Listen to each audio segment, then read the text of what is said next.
Budget में पैसा बहुत जरूरी है। अगर पैसा हम्म। नहीं होगा तो आप कुछ दे नहीं सकते हैं।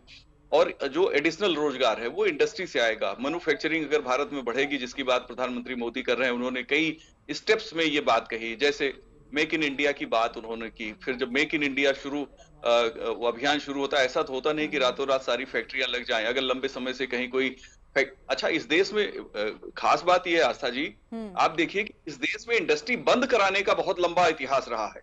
कानपुर हो, मुंबई हो, कोलकाता हो, सोशलिस्टों और कम्युनिस्टों ने अपनी श्रमिक यूनियन बनाकर सब बंद करा दी।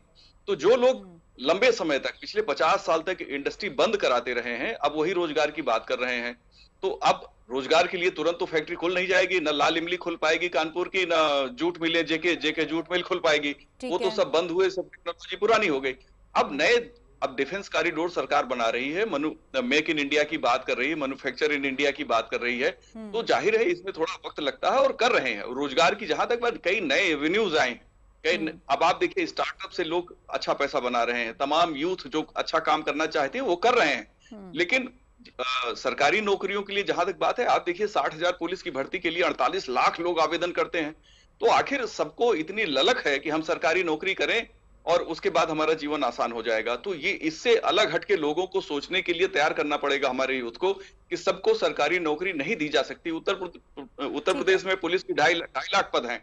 अब 2.5 लाख से ज्यादा आप कितना भर देंगे? और तमाम सरकारी विभागों में बहुत से पद तो उनकी उपयोगिता ही खत्म हो गई। पंखा हिलाने वाला था, फर्राज था, तमाम जगह ऐसी थी जिनकी अब जरूरत ही नहीं है। टाइपिस्ट पुराने जमाने में होते थे, अब कंप्यूटर आ गया, चीजें ऑनलाइन फाइल हो गई। बहुत सी चीजें बदल रही हैं। इस बदलते हुए माहौल में एडजस्ट करने में लोगों को समय लगेगा। हमारा देश यथा स्थितिवादी है कि भाई ज्यादा बदलाव मत करो। तो लेकिन मोदी जी बदलाव करना चाहते हैं, और जो डेमोक्रेसी में वो बहुत ही डिफिकल्ट है। तो विपक्ष जो हम्म। मुद्दा लेके चल रहा है, उसमें उनको कामयाबी मिली है, उसी को लेके चलेंगे। लेकिन जो बदलाव की जी दिशा जी है जी। वो उससे अलग है, विजय जी, और उस रास्ते में शरद तौर त्रिवेदी पे जी हैं, आपके। वो भी अपनी बात रखना चाहते हैं। जी शरद जी। अध्यक्ष जी ने जो बात कही है, मैं उसी पर टिप्पणी करना चाहता हूं कि भारतीय जनता पार्टी में प्रधानमंत्री से लेके किसी अन्य कार्यकर्ता ने कभी ये नहीं कहा कि हम 2 करोड़ हर साल सरकारी नौकरी दे देंगे। हमने कहा था नौकरी का इंतजाम करेंगे और नौकरियां दी